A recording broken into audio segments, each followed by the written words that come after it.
네, 말씀을 보겠습니다. 이렇게 새벽을 깨우시는 여러분을 주의 이름으로 축복합니다. 말씀은 전도서 9장 1절에서 6절의 말씀을 보도록 하겠습니다. 오늘 이 말씀을 가지고 살아있는 그 자체가 복이요 감사이다. 살아있는 그 자체가 복이요 감사이다 라는 제목으로 같이 은혜를 나누기를 원합니다. 6절의 말씀, 끝절의 말씀 보게 되면 모든 산자들 중에 들어있는 자에게는 누구나 소망이 있음은 살아있는 것이 소망이 있다라고 말하고 있습니다. 산개가 살아있는 도구, 개를 말합니다. 개가 죽은 사자가 아무리 강하고 힘이 있고 멋이 있을지라도 죽은 사자보다 낫다라고 말하고 있죠. 비록 이 땅에 개가 될지라도 살아있는 것이 훨씬 낫다라고 이야기를 하고 있습니다. 그래서 산자들은 죽을 줄을 안다는 거예요. 언제 우리가 죽을 줄을 안다는 거예요. 그러나 죽은 사람은 이미 끝났기 때문에 알지 못한다라고 말을 하고 있습니다. 이런 말씀을 보게 되면 살아있는 그 자체가 얼마나 큰 복이요 은혜인가를 우리가 알 수 있는 것입니다. 왜 사람들은 오래 살려고 합니까? 그래서 사망합니까? 사는 것이 복이기 때문인 거죠. 모든 사람들이 원하는 것은 복이죠. 하나님께로부터 복을 받기를 원하는 거죠. 그래서 사는 것 자체가 복인 것입니다. 어떤 사람은 사는 것 자체가 고통스럽다라고 말을 하고 있어요. 근데 그 고통스러운 생명을요 가지고 싶어하는 사람들이 얼마나 많은지 몰라요. 그렇잖아요. 그래서 사는 것 자체가 복인 것입니다. 고통스럽게 살더라도요 살아있는 것 자체가 복이고 살아있는 것 자체가 기회인 줄 믿습니다. 살아있기 때문에 고통스럽지만 내 사랑하는 사람을 위해서요 내가 기도할 수 있는 거예요. 고통스럽지만 내가 사랑하는 사람을 위해서요 섬길 수 있는 거예요. 내가 좀 힘들지만 고통스럽지만 사랑하는 사람을 위해서요 사랑한다는 말을 할 수 있는 거예요. 살아있기 때문에 그 고백을 할 수 있는 거예요. 그렇잖아요. 죽으면 아무것도 할 수 없어요. 근데 살아있기 때문에 할 수 있는 거예요. 힘들고 질병이 있고 아픔이 있더라도요 살아있는 것 자체를 감사하고 복으로 여기시는 저와 여러분 되시길 축원합니다. 이 살아있는 것 자체 때문에 우리는 다른 사람에게 섬기고 사랑한다는 말을 할 수 있고 기회가 주어지는 줄 믿습니다. 살아있기 때문에 하나님 앞에서 회개할 수 있고요 용서받을 수 있고 또 새로운 기회가 주어지는 줄 믿습니다. 이런 믿음으로 오늘 하루를 복되게 살아가시는 저와 여러분 되시길 축원합니다. 그래서 우리가 인생을요 좀 더 의미 있고 가치 있고 활기차고 행복하게 살 수 있는 비결은 뭐냐면 인생에는 죽음이 있다는 것을 알아야 돼요. 이 세상에 철학이 있죠. 철학. 우리가 뭐 에세이라든가 많은 좋은 글들이 있어요. 그 글들을 쓰는 사람들이 항상 염두에 주는 전제가 있죠. 뭐죠? 죽는다는 거예요. 철학이 발생하는 근본적인 이유가 무엇입니까? 인간에게 철학이 있는 이유가 무엇입니까? 죽음 때문이에요. 죽음 때문이에요. 종교라든가 신앙을 가지게 되는 것도 죽음 때문이죠. 사람들은 죽음 앞에서요 평등해요. 그렇죠? 모든 사람은 다 죽음 앞에서 평등해요. 다 죽어요. 왜 사람은 죽는가? 사람들이 다 죽는다면 사는 목적이 뭘까? 이 짧은 인생 사는데 사는 목적이 뭘까? 어떻게 사는 것이 좀 가치 있고 의미 있게 사는 것일까? 이런 고민을 하게 만들어요. 죽음이요. 그래서 인생을 좀 더 내가 의미 있고 알차게 살게 만들어요. 죽음 생각하지 않으면 그냥 개판으로 살아요. 어떤 사람은 또 그런 악한 사람들이 있죠. 다 죽는데 그냥 내 마음대로 개판으로 살자. 진짜 개판으로 살면요 완전히 잊혀지는 인생이 돼버린가 하면 정말로 짧은 인생 10년을 살고 20년을 살더라도요 가치 있고 의미 있게 알차게 살면요 사람들의 마음에 영원히 기억에 남는 사람이 되곤 합니다. 우리는 죽음 앞에서 좀 더 경건하게 살아가시는 저와 여러분 되시길 축원합니다. 한국 사람들은 죽음 이야기하면 재수 없다 이렇게 터부시해요. 그런 건 아니죠. 죽음은 우리에게 가까이 있는 거죠. 죽음을 터부시하는 것은 재수 없다라고 말하는 것은 그 마음속에 뭐가 있는 거예요? 죽음에 대한 두려움이 있기 때문인 거예요. 두려움이 있기 때문인 거예요.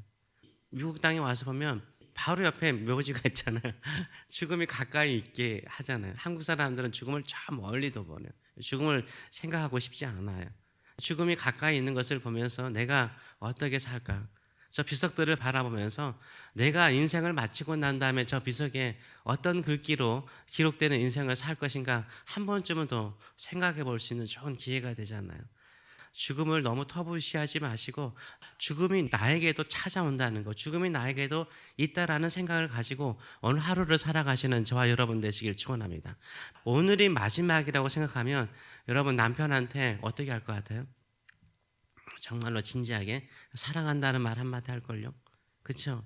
오늘 내가 일하는 것이 마지막 하는 일이라고 생각하면 최선을 다해서 일할 것입니다. 내가 만나는 사람이 오늘 마지막이라고 한다고 정성스럽게 사랑을 다해서 섬기면요, 그 사람 감동받을걸요. 그렇지 않아요? 우리가 누군가를 만나고 헤어지더라도 오늘이 마지막이라고 생각하고 정성을 다해서 하면요, 관계가 다 회복돼요. 사람들의 관계가 회복되어지고 가정 안에 웃음꽃이 펴지고요. 뭔가 감동이 있고 기쁨이 있기 때문에요, 행복이 살아나는 줄 믿습니다. 이런 믿음을 가지고 살아가시는 저와 여러분 되시길 축원합니다. 그래서 모든 사람들은 다 죽음 앞에서 평등해요. 왕도 죽고 귀족도 죽고 심지어는 하인도 죽고 종도 다 죽습니다. 그래서 2절은 이렇게 말하죠. 모든 사람에게 임하는 그 모든 것이 일반이라는 거예요. 이 일반이 다 죽음이라는 것입니다. 의로운 사람이나 악인이나 깨끗한 자나 깨끗하지 않은 자나 제사를 드리는 자나 제사를 드리지 않는 자나 선인이나 악인이나 다 일반이래요. 다 죽는다라고 말을 하고 있습니다.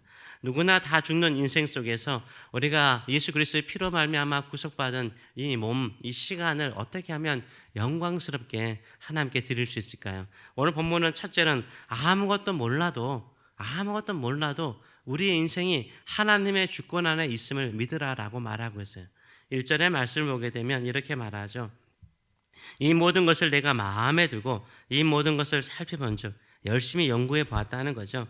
의인들이나 지혜자들이나 그들의 행위나 모두 다 하나님의 선 안에 있으니 사랑을 받을는지 미움을 받을는지 사람이 알지 못하는 것은 모두 그들의 미래의 일들이라라고 말하고 있습니다. 모두 살펴보았는데 결국은 딱 한 가지라는 거예요. 모두 다 하나님의 선 안에 있다는 거예요. 하나님의 선 안에 있다. 하나님의 주권 안에 있다라고 말을 하고 있어요. 우리가 우리 뜻대로 되지 않는 것이 우리 인생사고요. 세상도 마찬가지죠. 사람의 뜻대로 되지 않는 것이 세상사예요. 마찬가지로 우리의 뜻대로 되지 않고 세상도 세상 사람들의 뜻대로 되지 않는다면 하나님의 보이지 않는 손길이 있는 줄 믿습니다. 그런데 우리 모두가요, 다 하나님의 선 안에 있습니다. 그런데 특별히 믿음의 성도들은요, 하나님의 사원, 아버지의 손, 사랑의 손 안에 있는 줄 믿습니다. 하나님께서 가장 좋은 것을 우리에게 주시기를 기뻐하시는 줄 믿습니다. 그 믿음 가지고 살아가시는 저와 여러분 되시길 축원합니다. 힘들고 어려울 때 한번 그 생각을 해보세요. 하나님은 내 편이시다. 제가 책상 위에 있는 책 하나 보니까 그 책에 그런 내용이 나와 있더라고요. 책 제목이에요. 내 편이 있다는 거예요. 제일 먼저 내 편이 누구냐면 어머니. 이분이 뉴저지에 사시는 분이시더라고요. 지금도 뉴저지에 사시고 20년 이상을 뉴저지에 살고 있는데 내 편, 어머니라는 거예요.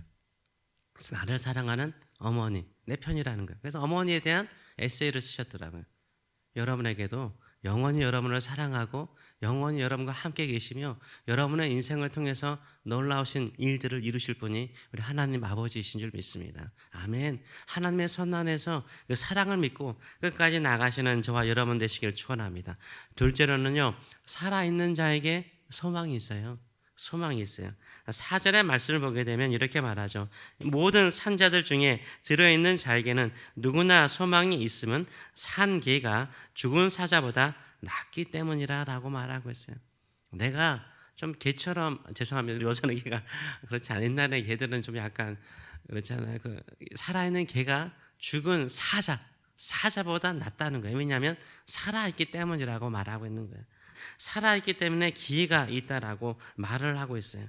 그래서 죽으면 아무런 기회가 없어요. 그렇죠? 살아있는 것은 우리에게 하나님께서 기회를 주신 것이죠. 죽으면 아무런 기회가 없지만 살아있기 때문에 기회가 주어진 것입니다. 그래서요, 내가 살아있는 것을 저주하지 마세요. 고통이 있고 질병이 있고 아픔이 있더라도 살아있는 것을 소중히 여기시는 저와 여러분 되시길 축원합니다. 왜냐하면 살아있기 때문에 은총을 받을 수 있어요. 살아있기 때문에 기회가 주어진 것입니다. 그래서 살아있는 이 시간에 기도하고 살아있는 이 시간에 축복하고 살아있는 이 시간에 사람들에게 감사의 마음을 표할 수 있고 살아있는 이 시간에 사랑한다라고 고백하고 살아있는 이 시간에 정성스럽게 섬겨줌을 통해서 우리의 마음과 사랑을 전하시는 저와 여러분 되시길 축원합니다. 아멘. 그래서요, 예수님께서 십자가에서 죽으실 때 예수님도 고통스러우셨지만 예수님 십자가의 좌우편에 두 강도도 고통 가운데 있었죠. 왜냐하면 그들도 십자가의 고통 중에 있었거든요. 근데 한 강도는요, 예수님을 모욕하고 욕하고 인생을 저주하고 죽어버려요. 그래서 자기 인생의 마지막 주어지는 바로 옆에 예수님이 계시는데 예수님께 오히려 저주하고 자기 인생을 끝내버려요. 근데 한 강도는 어떻습니까? 예수님께 말하기를 당신이 나라가 임할 때 나를 좀 기억해 달라고 긍휼 좀 베풀어 달라고 한마디예요. 마지막 생명이 붙어있는 그 순간에요, 예수님께 나를 좀 기억해 달라고 나를 좀 생각해 달라고 나를 좀 불쌍히 여겨 달라고 한마디 살아있을 때 한 기도가요, 한마디의 고백이요, 그의 영혼을 낙원으로 인도하잖아요. 천국으로 인도하는 것을 볼 수가 있습니다. 그래서요, 우리에게 단 1초 1분이라도 살아있는 게 뭐예요? 기회인 줄 믿습니다. 아멘. 그런 은혜를 감사하시는 저와 여러분 되시길 축원합니다. 그런 마음으로 우리가 기도할 때 놀라운 일이 일어나요. 오늘 새벽에 내려와서 다시 기도하지 이런 마음 갖지 않고요, 오늘 내가 나의 자녀를 위해서 마지막으로 하는 기도라고 생각하고 한번 기도해 보세요. 진지한 기도할걸요. 내가 사랑하고 몇 년 동안 몇십 년 동안 섬겼던 새교회를 위해서 마지막으로 하는 기도라고 한번 생각해 보세요. 얼마나 진지한 기도가 오늘 이 새벽에 울려 퍼질까요? 또 내가 사랑하는 사람들, 나의 남편이라든가 아내라든가 또 사랑하는 이웃들을 위해서 기도한다고 생각해요. 근데 그 기도가 내가 마지막으로 이 땅에서 할 수 있는 기도라고 생각한다면 얼마나 뜨겁게 우리가 기도할 수 있을까요? 그런 마음을 가지고 살아갈 때 그 안에서 하나님의 놀라우신 은혜와 은총과 응답이 있는 줄 믿습니다. 아멘. 기도하겠습니다. 살아계신 하나님 아버지, 우리가 예수 그리스도를 믿고 곧바로 천국 가지 않는 것은 이 땅에 살아서 생명 가지고 사랑하고 섬기고 하나님의 뜻을 구하고 서로에게 행복을 나누어주고 기쁨을 나누어주고 서로를 웃게 만들고 예수 그리스도를 향해서 같이 섬기게 만들고 함께 천국을 소망하면서 사랑하도록 우리를 이 땅에 두신 줄 믿습니다. 이 주신 생명 가지고 감사하면서 비록 고통이 있고 어려움이 있고 우리가 원하는 대로 되지 않을지라도 하나님의 손 안에, 내 편이신 하나님의 손 안에 우리가 있고 우리의 사랑하는 자녀들이 있기에 더욱더 뜨겁게 사랑하고 또 기도하고 축복하며 살아가는 저희들의 삶들 되게 하여 주시옵소서. 살아있는 이 시간에 우리는 우리 죄를 회개할 수 있습니다. 살아있는 이 시간에 사랑하는 사람들을 위해서 기도할 수 있습니다. 살아있는 이 시간에 하나님의 뜻을 이루기 위해서 우리 손과 발과 모든 것을 드릴 수 있으므로 감사하면서 신실하게 진실하게 거룩하게 하나님의 기쁨이 되는 저희들의 삶들 되게 하여 주시옵소서. 감사드리며 예수님의 이름으로 기도하옵나이다. 아멘.